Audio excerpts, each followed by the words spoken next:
Hollow Knight is full of all sorts of creative skips, used to whittle down speedrun times, or reach that one randomizer item that might just be Manta's Claw.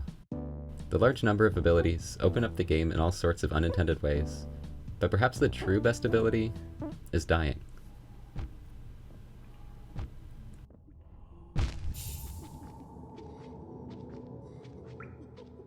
Meet the Shade, your not-so-friendly ghost companion who spawns whenever you die.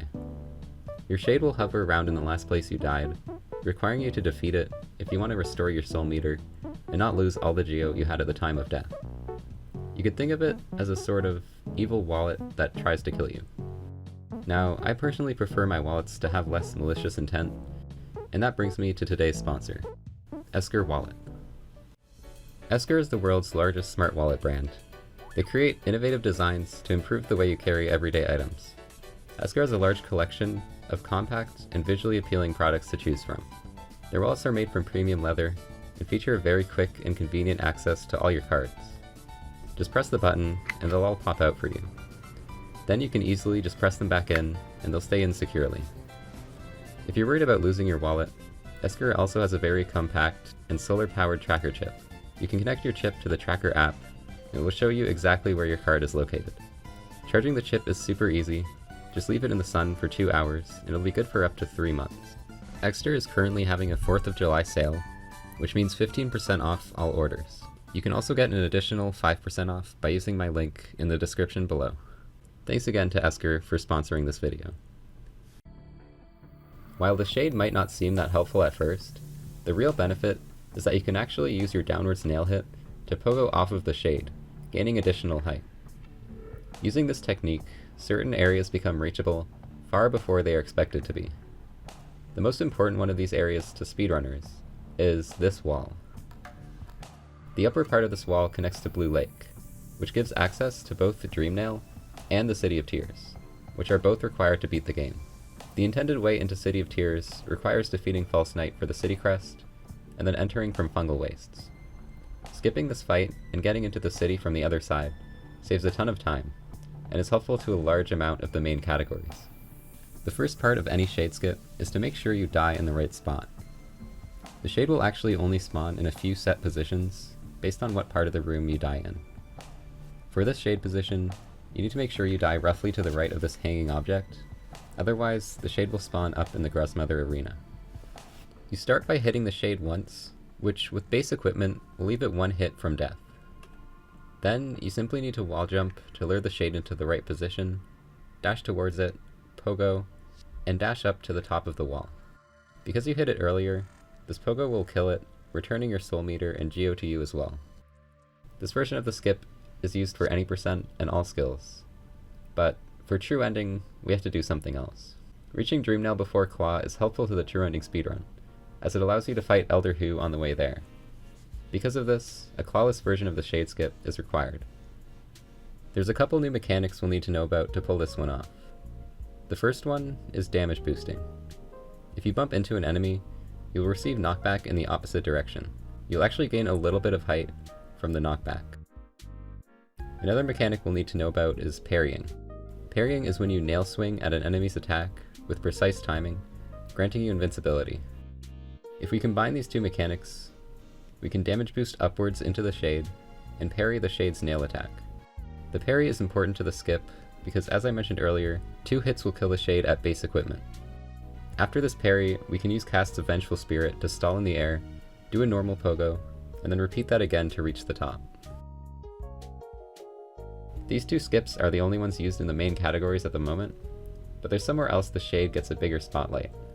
Let's talk about meme categories. Meme categories are runs that are for very specific and often silly objectives, favoring diverse routes over more standard objectives or completing the game. These runs are a great place for the Shade to shine, as they present more scenarios where getting to a location that is not normally required becomes optimal. A run with a very unique usage of the Shade skip is all stag stations. Getting to the hidden stag normally requires the double jump ability, which takes quite a bit of time to get. Additionally, the Shade will retreat back to its spawn before getting close enough to pogo off of. This is because every Shade has a maximum range it can travel from its spawn. The moment it crosses that distance, it will become intangible and teleport back. So if there's no way for the shade to be in the right spot, how is this possible? Well, the answer lies in a property of the shade we haven't talked about yet. Spells can be collected throughout the game as an alternative way to damage enemies.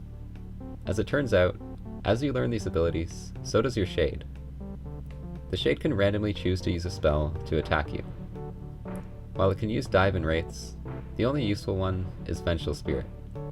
This is because you can actually pogo off the spell itself, allowing you to gain height in places the shade can't even reach. And this is how we managed to do this skip.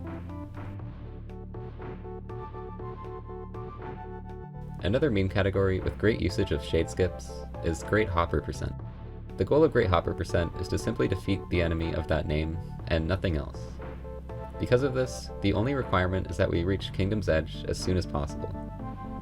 This results in us getting neither claw nor dash, but simply grabbing Fireball and booking it to our favorite wall yet again.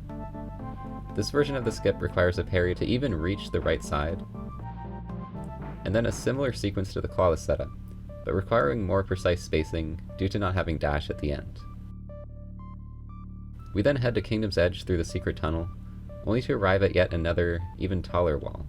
We of course know how helpful our shade can be, and with some careful timing, it is possible to scale this entire wall, and reach the Great Hopper in under 11 minutes.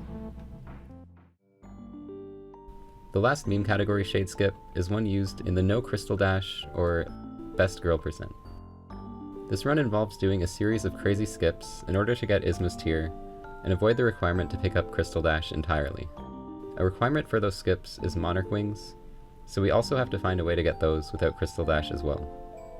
This may seem impossible at first, but by now, you should believe in the power of the shade. By dying on the spikes, you can cause your shade to spawn on the upper left platform. Sadly, we can't reach the shade's line of sight through normal means. As it turns out though, you can actually cause your shade to notice you from further away by hitting it with a spell. While one cast of a spell will normally kill the shade, you can actually increase the shade's health by either getting an extra mask or getting a nail upgrade. This is because the shade's health is decided by this calculation, which doesn't account for spell damage. At base nail and 5 HP, the shade's health gets set to 10. Since Vengeful Spirit does 15 damage, it will die in one hit. Upgrading the nail once sets the damage to 9, which causes the health to be 18.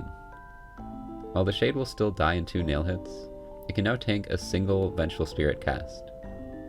Using this exploit, we can trigger the shade with a Fireball, and do a simple damage boost pogo to reach the wall.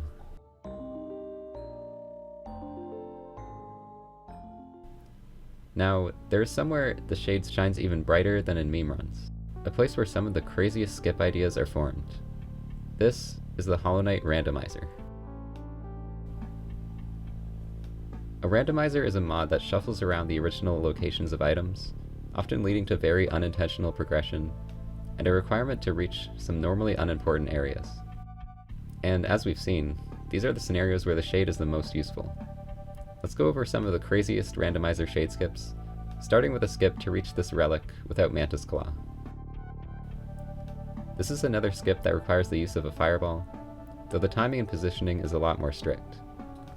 You must Fireball double jump to get to this tiny little ledge, and then assuming you get the right RNG, perfectly time another Fireball double jump in order to reach the top, reaching the relic in a very stylish manner.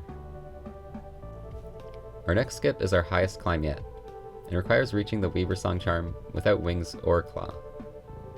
You have to set up everything perfectly, or you won't have enough height to reach the top.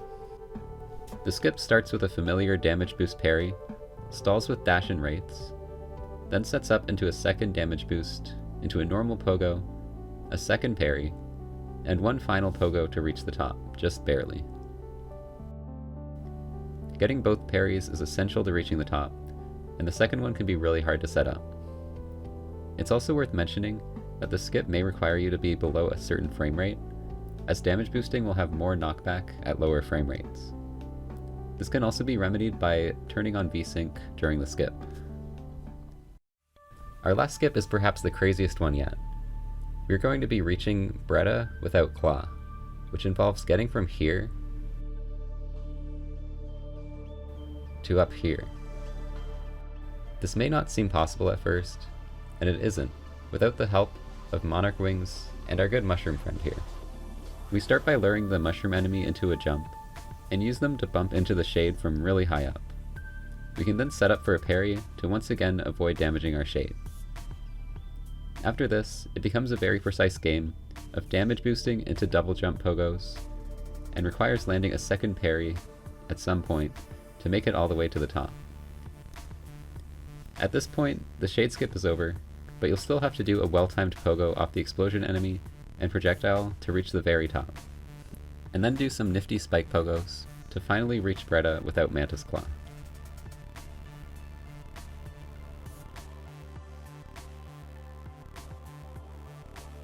It's worth mentioning that both these skips can be made easier by increasing your HP to 6, as this will allow you to do one extra hit on your shade without killing it. Masks can be hard to come by in randomizers, however, so the existence of the 5 HP versions remain useful.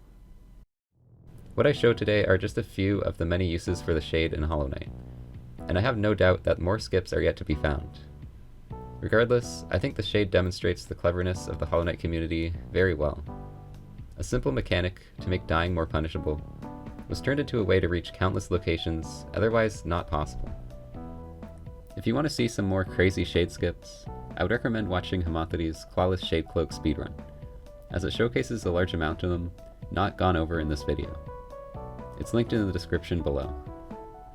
I hope you found this video interesting, and thanks for watching. Hopefully see you in another one.